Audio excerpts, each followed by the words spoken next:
Hi friends, welcome to Shamin Institute and welcome to Shamin Institute Daily Current Affairs.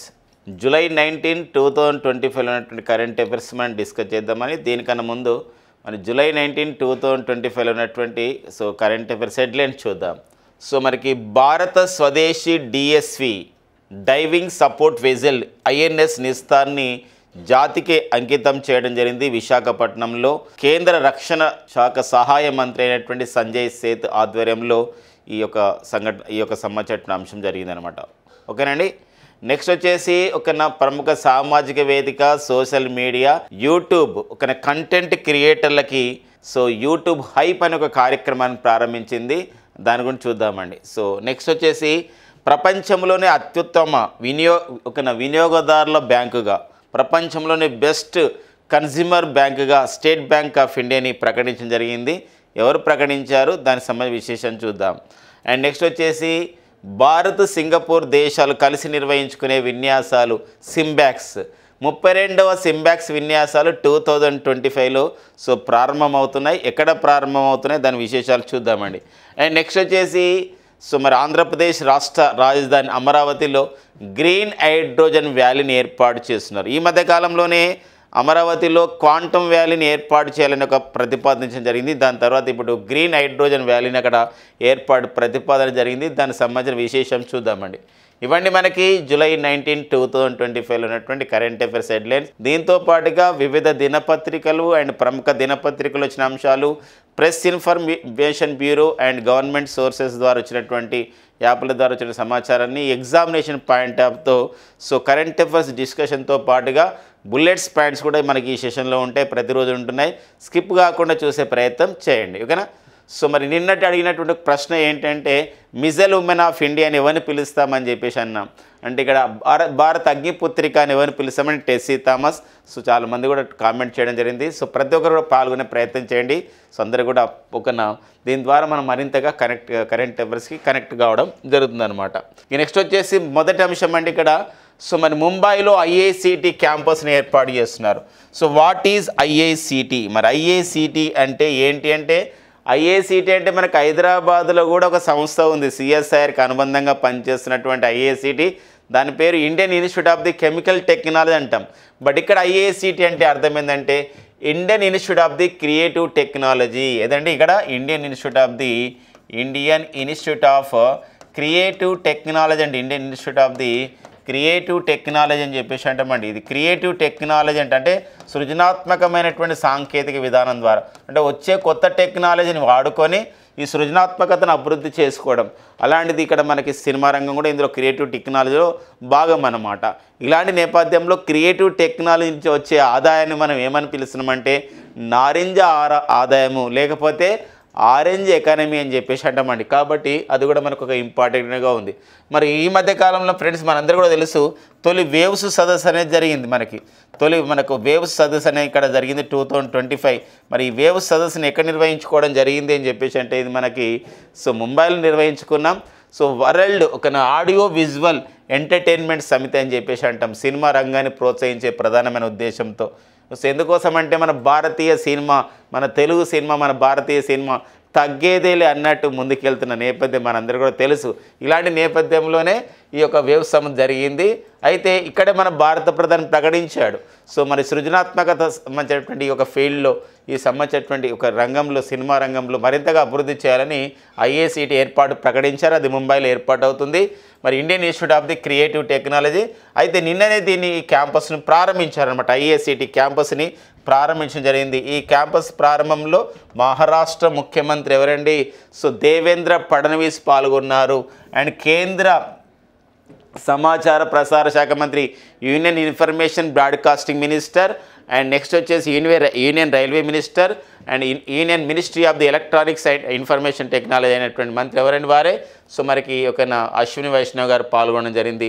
అంతేకాకుండా ఇదే కార్యక్రమంలో central board for the film corporation CBFC అని చెప్పేసి అంటాం. Central board for the film corporation మరి censor board అండి క్షమించండి censor board for the film certification అని చెప్పేసి అంటాం. Censor board for the film certification మరి దానికి చైర్మన్గా ఉన్న ప్రసూన్ జోషి పాల్గొన్నారు. అంతేకాకుండా మరి కేంద్ర సమాచార ప్రసార కార్యదర్శి అయినటువంటి మన తెలుగువారు సంజయ్ జాజ్ కూడా పాల్గొనడం జరిగిందనమాట. ఇదే కార్యక్రమంలో మనం చూసినట్లయితే అంటే నేషనల్ ఫిల్మ్ డెవలప్మెంట్ కార్పొరేషన్ ఏది ఎన్ఎఫ్డిసి ఉందో ఎన్ఎఫ్డిసిలోని national museum of the Indian cinema అనే ఒక సంబంధించినటువంటి ఒక ప్రిమిసిస్లో ఈ ఐఐసిటి క్యాంపస్ని ప్రారంభిస్తున్నారనమాట. ఇది ఒక ఇంపార్టెంట్గా మనం చూసుకోవాలండి ఇక్కడ. సో ఎన్ఎఫ్డిసి అంటే నేషనల్ ఫిల్మ్ డెవలప్మెంట్ కార్పొరేషన్, అదే సిబిఎఫ్సి అంటే ఏంటంటే సెన్సార్ బోర్డ్ అనమాట, censor board for the film certification అంటాం. అంతేకాకుండా ఈ ముంబై మరింతగా మన భారతదేశంలో ఈ యొక్క ఐఐసిటి క్యాంపస్ ద్వారా ఏం తెలియజేస్తామంటే ఇక్కడ ఐఐసిటి క్యాంపస్లో Indian Institute of the creative టెక్నాలజీలో ఏవిజిసి పైన ఎక్స్ఆర్ పైన మరింతగా శిక్షణ ఉంటుంది, ఒక విద్యా సంస్థలాగా పనిచేస్తుంది. ఏవిజిసి అంటే ఇక్కడ ఈ audio visual gaming and comics extended reality అని చెప్పేసి అంటాం.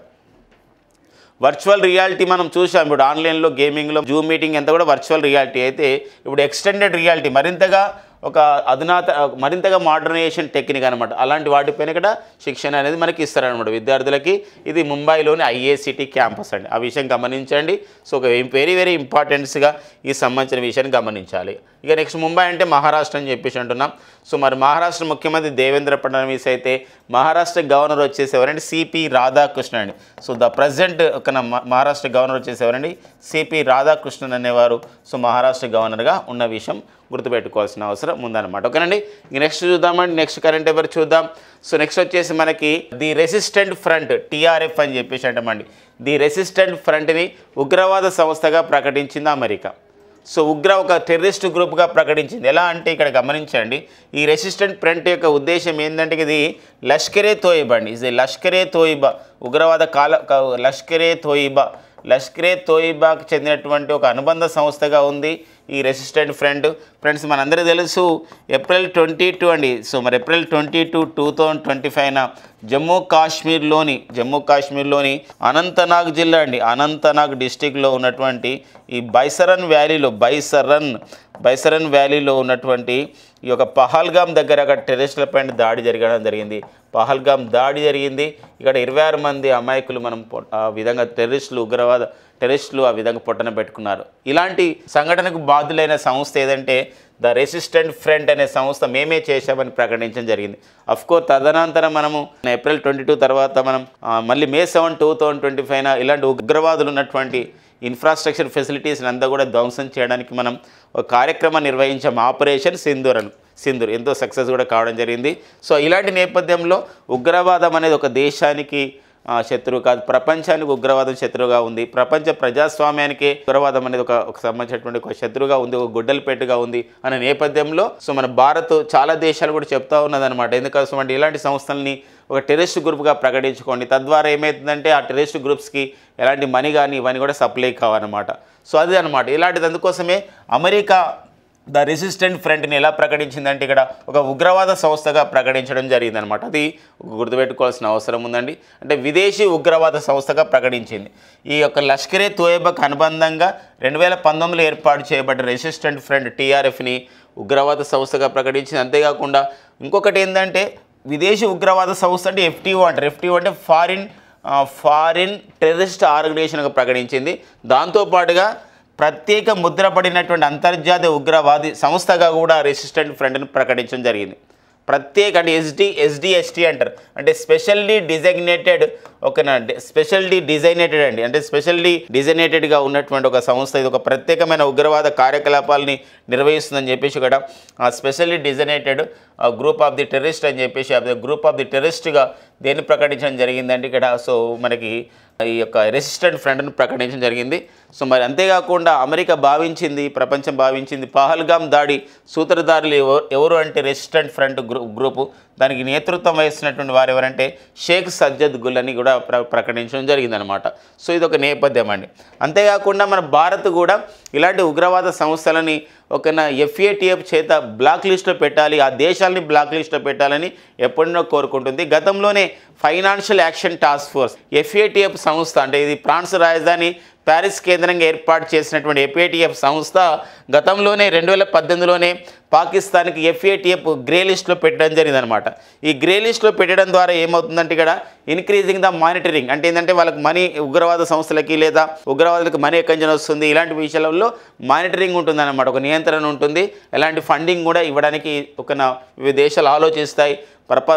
ప్రపంచ ఆర్థిక సంస్థలైనటువంటి IMF వరల్డ్ బ్యాంక్ కూడా ఆలోచిస్తున్న నేపథ్యం ఉంటుందన్నమాట. అలాంటి నేపథ్యంలో మరి FATF గ్రే లిస్ట్లో ఉండడం జరిగింది. 2018లోనే పెట్టడం జరిగిందనమాట.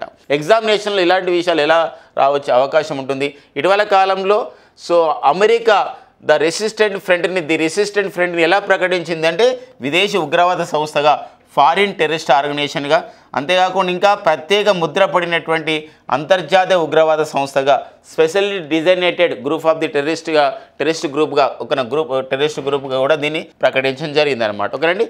Specially designated group of terrorist అని చెప్పేసి మనం ప్రకటించడం జరిగింది. దేనండి ఇక్కడ ది రెసిస్టెంట్ ఫ్రంట్ అనమాట. మనకి ఈ విషయంలో అమెరికా ఇలా ప్రకటించిన నేపథ్యంలో మరి ఇంకా మరికొంత సంబంధించినటువంటి FATF సంస్థ వాళ్ళు అంటే ఫైనాన్షియల్ యాక్షన్ టాస్క్ ఫోర్స్ వాళ్ళు మరింతగా దానిపైన చర్య తీసుకునే అవకాశం ఉంటుంది ఆ దేశం పైన అనమాట. ఫైనాన్షియల్ యాక్షన్ టాస్క్ ఫోర్స్ అని అంటాం. అంటే ఇది FATF ప్రపంచంలో వివిధ ఉగ్రవాద సంస్థలకి ఉగ్రవాదులకి ఏదైతే దేశాలు ఆ విధంగా ఫండింగ్ వస్తున్నాయో అలాంటి వాటికి ఏంటంటే FATF వాళ్ళు ఏం చేస్తారంటే బ్లాక్ లిస్ట్ అండ్ గ్రే లిస్ట్లో పెడతారనమాట. బ్లాక్ లిస్ట్, గ్రే లిస్ట్లో పెడతారు. అలాంటి నేపథ్యంలోనే FATF అనేది 1989లో ఏర్పాటు చేయబడింది. 1989లో ఫ్రాన్స్ రాజధాని ప్యారిస్ కేంద్రంగా ఏర్పాటు చేశారు. ఈ G7 దేశాలు ప్రధానంగా దీన్ని ఏర్పాటు చేశాయి. ప్రజెంట్ అయితే 39 దేశాలు, దాంతోపాటుగా 2 సంస్థలు అంటే ఇక్కడ ఏంటంటే యూరోపియన్ యూనియన్ అనే ఒక సంస్థ, దాంతోపాటుగా గల్ఫ్ కోఆపరేషన్ అనే సంస్థ కూడా ఇందులో సభ్య దేశాలుగా ఉండడం జరిగిందనమాట. ఇది FATF యొక్క నేపథ్యం. FATFకు ప్రజెంట్ నేతృత్వం వహిస్తున్న వారు ఎవరంటే ఇక్కడ ఎలీసా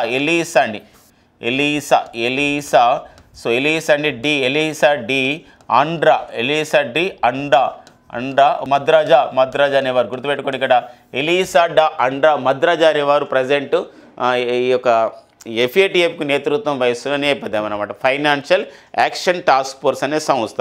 ఒకసారి ఎగ్జామ్లో కూడా దీనిపైన రావడం జరిగింది. FATF అబ్రివేషన్ ఏంది అని అడగడం జరిగింది అనమాట. ఫైనాన్షియల్ యాక్షన్ టాస్క్ ఫోర్స్ ఎన్ని దేశాలు ఉన్నాయి ఇలాంటి నేపథ్యాన్ని మనం చూసుకోవాలండి. దీని నుండి మనం తెలుసుకున్నటువంటి అంశం. ఇది ఒక అంతర్జాతీయ అంశంగా, ఒక ఇంటర్నేషనల్ అంశంగా చూసుకోవాలి. ఇక నెక్స్ట్ వచ్చేసి మనకి భారతదేశ తొలి స్వదేశీ DSV NSN నిస్తాన్ని జాతికి అంకితం చేయడం జరిగింది. DSV అంటే ఏంటంటే ఇక్కడ డైవింగ్ అని చెప్పేసి అంటాం. డైవింగ్ సపోర్ట్ వెజిల్ అని చెప్పేసి అంటాం. మనం కూడా ఈ స్విమ్మింగ్కి వెళ్ళినప్పుడు మనం ఒక్కోసారి అంటూ ఉంటాం డైవింగ్ వచ్చా నీకు అని చెప్పేసి. డైవింగ్ అంటే ఏంటంటే నీటి లోపలికి వెళ్ళడం. ఇది కూడా ఏంటంటే అలాంటి షిప్ అనమాట, ఈ INS అనమాట. ఇదే నిస్తార్. దీని యొక్క ఉద్దేశం ఇది ఎలా తయారు చేయబడింది, ఇండిజినస్గా డెవలప్ చేయబడింది. మన హిందుస్థాన్ షిప్ యార్డ్ లిమిటెడ్ మన విశాఖపట్నంలో ఇది ఇండిజినస్గా డెవలప్ చేయబడింది. స్వదేశీ సాంకేతికత అభివృద్ధి చేశాం. దీన్ని మనకి నిన్ననే జూలై 18, 2025 ఇది జాతికి అంకితం చేయబడింది. భారత నావికా దళానికి మరింత పటిష్టంగా, మరింతగా స్ట్రెంథన్ కాబోతుంది. ఈ విషయాన్ని ప్రకటించారు. ఈ యొక్క కార్యక్రమంలో పాల్గొన్నారు.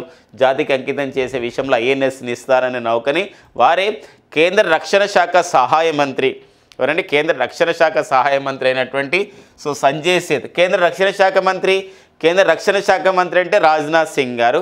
కేంద్ర రక్షణ శాఖ సహాయ మంత్రి వచ్చేసి ఎవరంటే ఇక్కడ సంజయ్ సేత్ గారు. ఇదే కార్యక్రమంలో మరి కేంద్ర రక్షణ శాఖ కార్యదర్శి అయినటువంటి రాజేష్ కుమార్ సింగ్ వారు కూడా పాల్గొనడం జరిగింది. కేంద్ర రక్షణ శాఖ మంత్రి రాజ్నాథ్ సింగ్, కేంద్ర రక్షణ శాఖ సహాయ మంత్రి సంజయ్ సేత్, కేంద్ర రక్షణ శాఖ కార్యదర్శి వచ్చేసి ఎవరంటే రాజేష్ కుమార్ సింగ్ అండి. మన రీసెంట్గా మనకి ఏపీలో జరిగినటువంటి కాంపిటేటివ్ ఎగ్జామ్ అయినటువంటి June 1, 2025 జరిగిన PC మెయిన్స్లో కూడా ఆ బిట్ రావడం జరిగింది. ప్రజెంట్ కేంద్ర రక్షణ శాఖ కార్యదర్శి ఎవరని చెప్పేసి అడగడం జరిగింది అనమాట. ఇలాంటి నేపథ్యం ఇప్పుడు మన ఇంతలో డిస్కస్ చేసినాం. కేంద్ర సమాచార ప్రసార కార్యదర్శిగా పనిచేస్తున్న వారు ఎవరంటే సంజయ్ జాజు. అలా నేపథ్యం.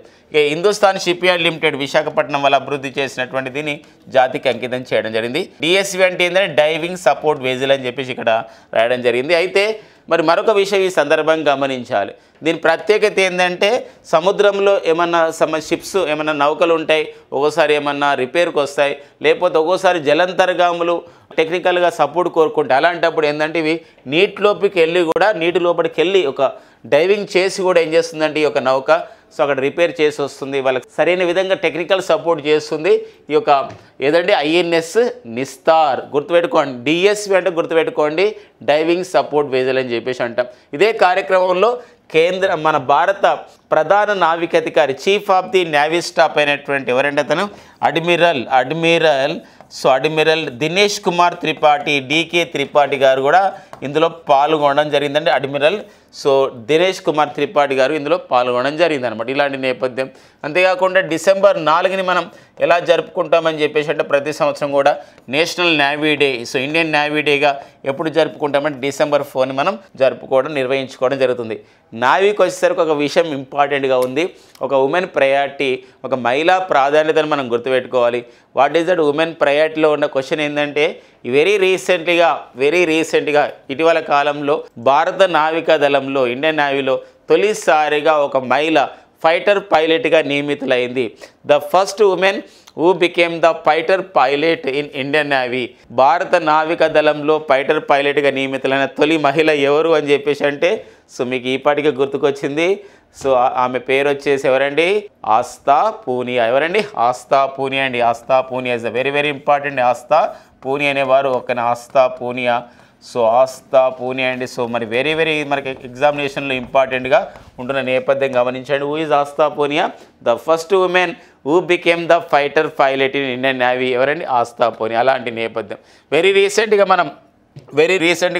మనం ఐఎన్ఎస్ తమాల్ని ఏ దేశం నుండి మనం తీసుకురావడం జరిగింది అని చెప్పేసి అంటే మనకి ఇది ఎక్కడండి? ఐఎన్ఎస్ తమాల్, ఐఎన్ఎస్ తుషిల్ ఇవన్నీ కూడా మనకి ఎక్కడ ఉండండి? ఐఎన్ఎస్ తుషిల్, ఐఎన్ఎస్ తమాల్ ఈ 2 యుద్ధ నౌకలు కూడా మనం రష్యా నుండి తీసుకురావడం జరిగిన నేపథ్యాన్ని కూడా గమనించాల్సినటువంటి అవసరం అనేది ఉందన్నమాట. ఓకేనండి. నెక్స్ట్ చూద్దాం మన కరెంట్ అఫైర్ ఏముందో. నెక్స్ట్ వచ్చేసి మనకి అమరావతిలో గ్రీన్ హైడ్రోజన్ వ్యాలీని ఏర్పాటు చేస్తున్నట్లు ఆంధ్రప్రదేశ్ రాష్ట్ర ముఖ్యమంత్రి చంద్రబాబు నాయుడు గారు ప్రకటించడం జరిగింది. నిన్ననే అమరావతిలో రాష్ట్ర రాజధాని అమరావతిలో ఎస్ఆర్ఎం యూనివర్సిటీ ఆల్రెడీ ఉంది కదండి. అమరావతిలో ఎస్ఆర్ఎం యూనివర్సిటీ క్యాంపస్లో ఒక సమావేశంలో పాల్గొన్నారు. ఈ క్రమంలోనే ఈ ప్రకటన అనేది చేయడం జరిగింది. ఎందుకు గ్రీన్ హైడ్రోజన్ సదస్సు జరిగింది ఎస్ఆర్ఎం యూనివర్సిటీ 2025. ఈ గ్రీన్ హైడ్రోజన్ సదస్సు జరిగినప్పుడు మరి ఈ అమరావతిలో గ్రీన్ హైడ్రోజన్ వాళ్ళని ఏర్పాటు చేస్తామని చెప్పేసి ప్రకటించడం జరిగింది. ఈ కార్యక్రమంలో మనకి నీతి ఆయోగ్ సభ్యుడు అంతేకాకుండా ఇతను ఒక గొప్ప శాస్త్రవేత్త వికే సారస్వత్. మరి డిఆర్డిఓ మాజీ చైర్మన్ వికే సారస్వత్ గారు కూడా ఇందులో పాల్గొనడం జరిగిందనమాట. మరి గ్రీన్ హైడ్రోజన్ సదస్సు, ఈ గ్రీన్ హైడ్రోజన్ ఏంటి ఇంపార్టెంట్ అంటే ఇది ఒక హరిత హైడ్రోజన్ మనం పిలుస్తాం. ఇంధనాలకు ఉపయోగపడుతుంది, ఒక ఇంధనాలుగా ఉపయోగపడుతుంది, వాహనాలకి ఇంధనాలుగా ఉపయోగపడుతున్నాయి గ్రీన్ హైడ్రోజన్, హరిత హైడ్రోజన్ అని చెప్పేసి మనం అంటున్నాం. ఇలాంటి నేపథ్యంలో మనకి జనవరి 8 2025లోనే గ్రీన్ హైడ్రోజన్ భారతదేశంలో ఎక్కడలేని విధంగా 1,08,000 కోట్లతో ఒక గ్రీన్ హైడ్రోజన్ హబ్ను ఏర్పాటు చేసుకోవడం జరుగుతుంది. దీని భారత ప్రధాని నరేంద్ర మోడీ గారు దీన్ని శంకుస్థాపన చేశారు. ఎక్కడండి? మన విశాఖపట్నం దగ్గర ఉన్నటువంటి పూడి మడక దగ్గర అనే విషయాన్ని కూడా గమనించుకోవాల్సిన అవసరం ఉంది. 2023లోనే నేషనల్ గ్రీన్ హైడ్రోజన్ మిషన్ కూడా మనం ఏర్పాటు చేసుకోవడం జరిగింది. మరి 500 మిలియన్ మెట్రిక్ టన్నుల ఒక గ్రీన్ హైడ్రోజన్ తయారు చేయడం దాని యొక్క ప్రధానమైనటువంటి ఉద్దేశం అన్నమాట. ఇదే విషయాన్ని మనకు వికే సారస్వత్ గారు నీతి ఆయోగ్ సభ్యుడు కూడా చెప్పడం జరిగింది. వెరీ రీసెంట్గానే మన ఆంధ్రప్రదేశ్ రాష్ట్ర ప్రభుత్వం మరి ఎట్లయితే ఇప్పుడు గ్రీన్ హైడ్రోజన్ ఒక మిషన్ ప్రారంభించబోతున్నారో ఒక వ్యాలీని, అదేవిధంగా క్వాంటమ్ వ్యాలీని కూడా ఏర్పాటు చేయడం జరుగుతుంది ఆంధ్రప్రదేశ్లో. క్వాంటమ్ వ్యాలీ, ఈ క్వాంటమ్ వ్యాలీ కార్పొరేషన్ ఏర్పాటు చేస్తున్నారు క్వాంటమ్ సాంకేతికతను అభివృద్ధి చేయడానికి. ఈ క్వాంటమ్ వ్యాలీకి మొత్తం వ్యవహారాలు చూసుకోవడానికి ఐఏఎస్ అధికారి అయినటువంటి సార్ రొనాల్డ్ రాస్ని నియమించుకోవడం జరిగిందనమాట. క్వాంటమ్ వ్యాలీకి ఇప్పుడు అధినేత ఎవరండి? Ronald Ross. ఇతని నేతృత్వంలోనే అక్కడ కార్యక్రమాలు ప్రారంభమవుతాయి అన్నమాట. ఆ విషయాలు కూడా గమనించాలి. ఇది ఒక ప్రాంతీయ అంశంగా మనం చూసుకోవాలండి. ఇక నెక్స్ట్ వచ్చేసి మరో ప్రాంతీయ అంశం అండి, తెలంగాణకు సంబంధించిన ప్రాంతీయ అంశం. హైదరాబాద్లో డాజన్ అనే ఒక సంస్థ, డాజన్ అని చెప్పేసి అంటే ఈ డాజన్ జీసీసీని ఏర్పాటు చేస్తుంది. జీసీసీ ఏర్పాటుకు ఎలాంటి ఒక ఒప్పందం జరిగింది. జీసీసీ అంటే ఏంటంటే గ్లోబల్ కేపబిలిటీ సెంటర్ అని చెప్పేసి అంటామండి. గ్లోబల్ కేపబిలిటీ సెంటర్ అంటే ప్రపంచ సామర్థ్య కేంద్రం అని చెప్పేసి అంటాం అనమాట. ఇది ఏంటంటే స్పోర్ట్ టెక్ రంగంలో ప్రపంచంలోని అగ్రగామి సంస్థ ఈ డాజన్ సంస్థ. మరి స్పోర్ట్స్ని అంటే ఇక్కడ ఈ స్పోర్ట్స్ని అందిస్తుంది అనమాట. స్పోర్ట్స్ ట్రైనింగ్ ఇస్తుంది, స్పోర్ట్స్ వస్తువులు ఇవన్నీ తయారు చేస్తుంది మెటీరియల్. మరి డాజన్ సంస్థ ఇది బ్రిటన్ కేంద్రంగా కార్యకలాపాలు నిర్వహిస్తున్న సంస్థ డాజన్ హైదరాబాద్లో ఏర్పాటు చేస్తున్నారు అనమాట. కాబట్టి హైదరాబాద్లో ఏర్పాటు చేస్తున్నటువంటి డాజన్ ఏ దేశానికి చెందిన సంస్థ, ఇట్లా ఏం ఏర్పాటు చేస్తుంది, ఇలా ఇంపార్టెంట్. ఇది ఇలాంటి సంస్థ అంటే స్పోర్ట్ టెక్లో ఉపయోగపడే సంస్థ అనమాట. మనం ఇంతలో డిస్కస్ చేసినాం ఒకసారి. విశాఖపట్నంలో కూడా ఒక అమెరికా దేశానికి చెందినటువంటి కాగ్నిజెంట్ సంస్థ తన పెట్టుబడులు పెడుతుంది, అక్కడ ఆఫీసులను సిద్ధం చేస్తుందని చెప్పడం జరిగింది. ఇలాంటి అంశాలు కూడా మనకు అడుగుతున్న నేపథ్యం ఉంటుంది ఇన్వెస్ట్మెంట్స్ విషయంలో. ఇక నెక్స్ట్ వచ్చేసి మనకి ఒక వ్యవసాయ సంబంధించిన విషయము అండ్ నెక్స్ట్ నేషనల్ అఫేర్గా మనం చెప్పుకోవచ్చు.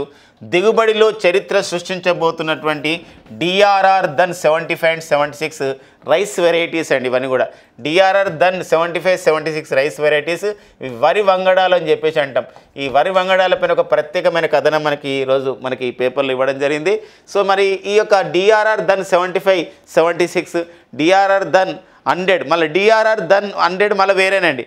డిఆర్ఆర్ ధన్ 100 అంటే ఏంటి అని చెప్పేసి అంటే అది genome edited rice. Genome edited rice వచ్చేసి డిఆర్ఆర్ ధన్ 100 వెరైటీస్. కానీ ఇక్కడ డిఆర్ఆర్ ధన్ 75, 76 అంటే మనకి ఇది సో నూతన వరి వంగడాలు మన హైదరాబాద్లో ఉన్నటువంటి Indian Institute of the rice research అండి. హైదరాబాద్ రాజేంద్ర నగర్లో ఉంటుందండి. IRRR, ఐ అంటే IIRR, IIRR అంటే Indian Institute of the rice research వాళ్ళు దీన్ని అభివృద్ధి చేశారు. ఇది చూడండి సాధారణ వరి రకం ఎలా ఉంటుందంటే కంకి అంటాం. సో కంకి అంటే మన ఇమేజ్లో చూడొచ్చు, మనందరికీ తెలుసు కదండి. సో ఇది కంకి, ఇదంతా కంకి. ఈ కంకి ఎంత ఉంటుందంటే సాధారణ వరి రకం కంకి పంట వచ్చినప్పుడు సాధారణ వరి రకం అనమాట. జనరల్ వెరైటీ ఆఫ్ ది ఒక రైస్లో ఫ్యాడీలో 150 నుండి 200 గింజలు ఉంటాయి. ఒక ఎకరానికి 2 నుండి లేదా 2.5 టన్నుల మాత్రం దిగుబడి వస్తుంది. ఏది వరి, ఎందులో సాధారణ వరి రకంలో. అదే డిఆర్ఆర్ ధన్ 75 కానీ 76 కానీ రైస్ వెరైటీని మనం వాడినామనుకోండి, ఒక్క కంకికి వరి కంకికి ఎంత ఉంటే తెలుసా, 450 నుండి 500 గింజలు ఉంటాయి.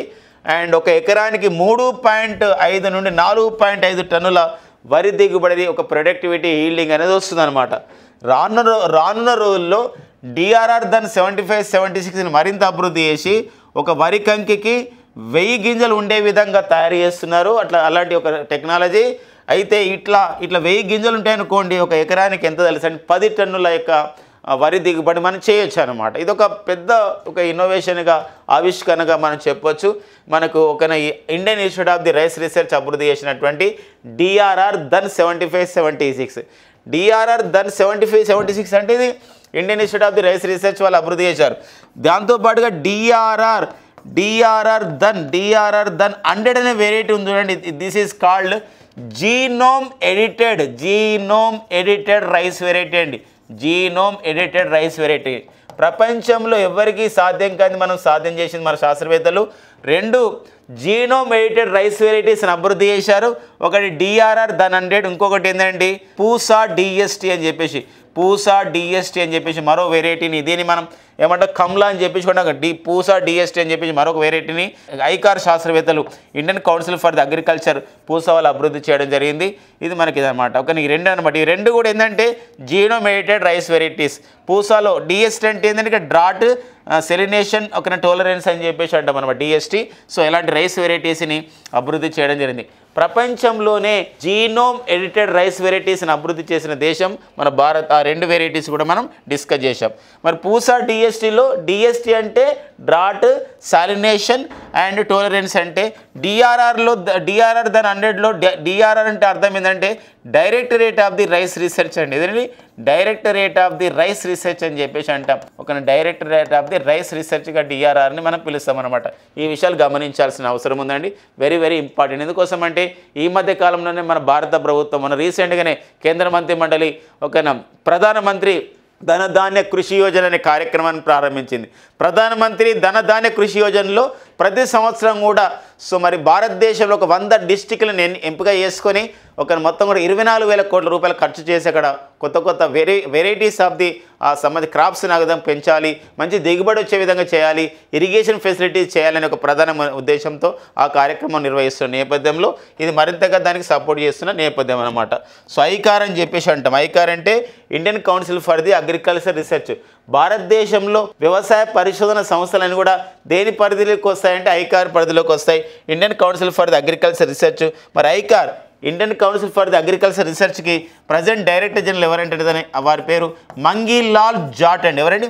మంగీలాల్ జాట్ అనేవారు ఐకార్కి డైరెక్టర్ జనరల్గా పనిచేస్తున్న నేపథ్యం అన్నమాట. ఓకేనండి, నెక్స్ట్ చూద్దాం.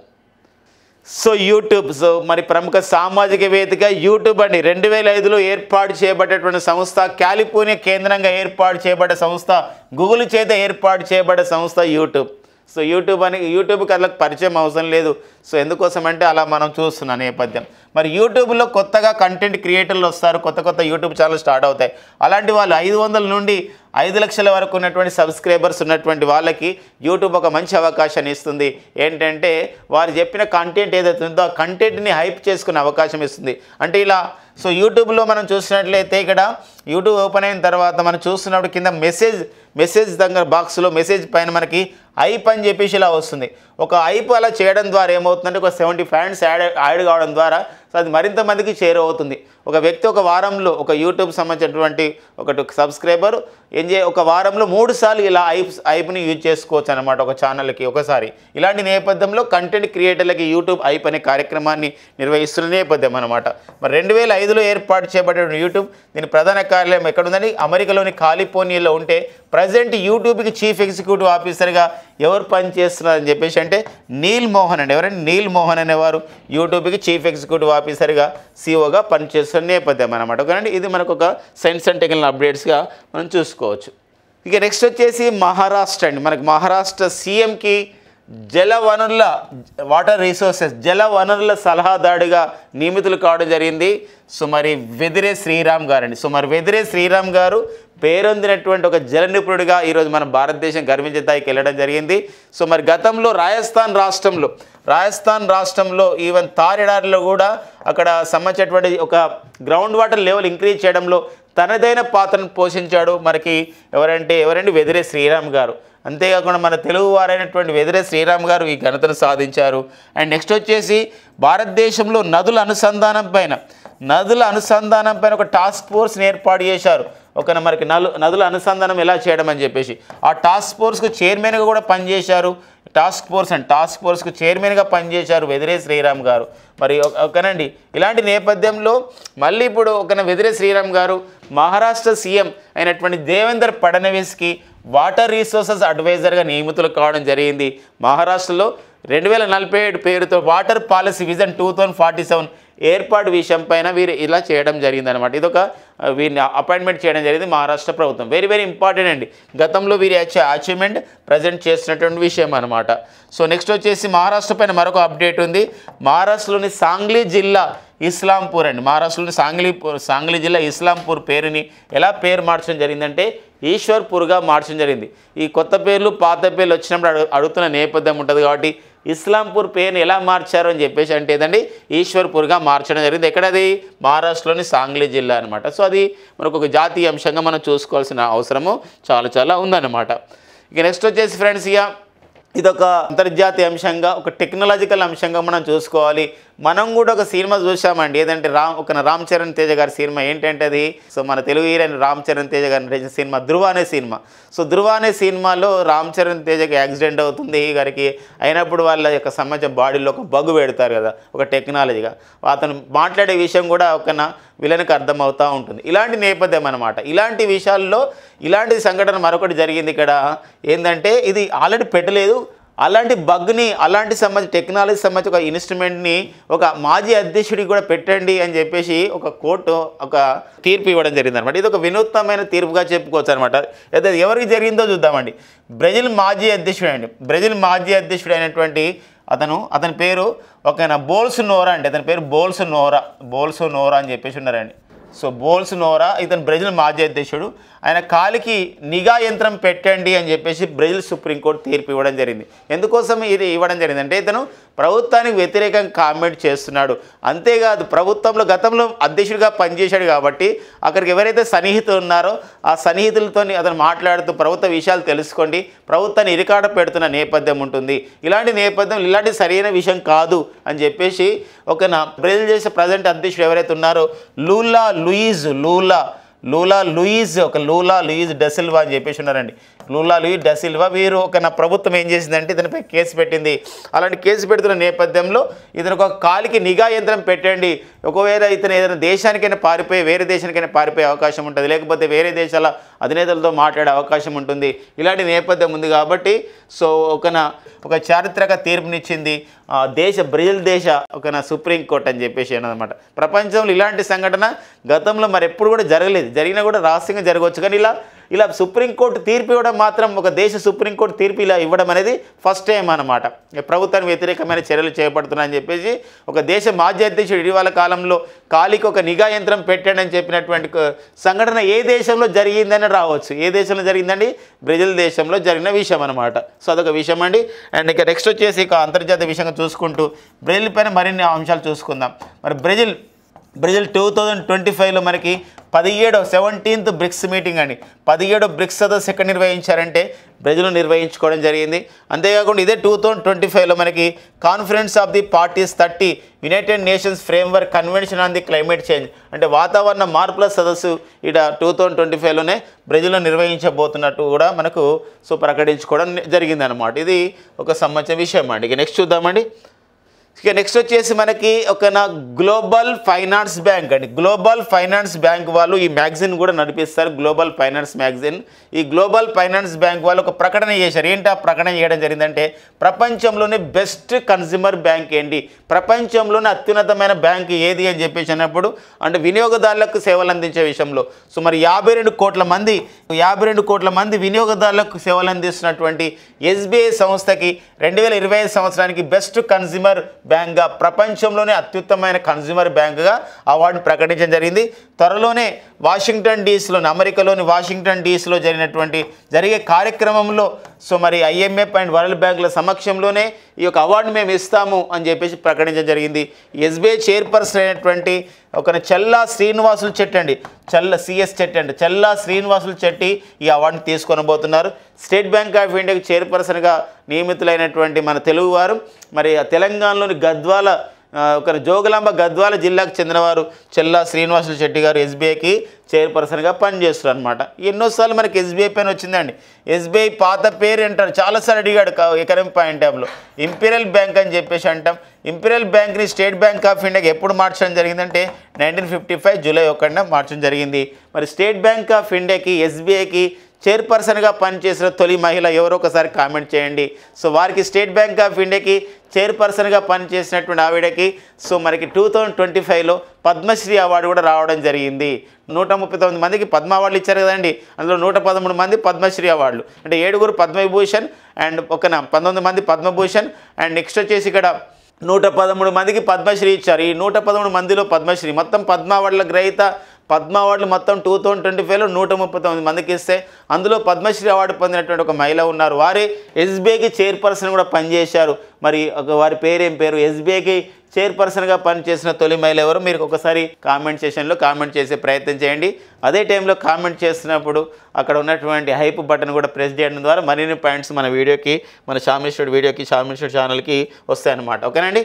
ఇక నెక్స్ట్ అండి, ఇది మనకి ఈ రోజున కరెంట్ అఫైర్స్. వీటితో పాటుగా మరిన్ని కరెంట్ అఫైర్స్ని మనం ఎగ్జామ్ ఓరియంటెడ్లో అందించాలనే ఉద్దేశంతో మనకు షామినిస్టూడ్ DNA daily news analysis bullets useful for all competitive ఎగ్జామ్స్కి ఉపయోగపడే విధంగా చేస్తున్నాం. ఇలాంటి క్రమంలో నేషనల్ జియోస్పేషియల్ ప్రాక్టీషనర్స్ అవార్డు అండి, నేషనల్ జియోస్టేషనల్ మరి ప్రాక్టీషనర్ అవార్డుని 2025 సంవత్సరానికి ఎవరికి ఇవ్వడం జరిగింది అని చెప్పేసి అంటే ఇక్కడ ఇన్కాయిస్ అనే సంస్థకి ఇవ్వడం జరిగింది. IIT బాంబేలో జరిగినటువంటి కార్యక్రమంలో ఇన్కాయిస్కి అవార్డు వచ్చిందండి.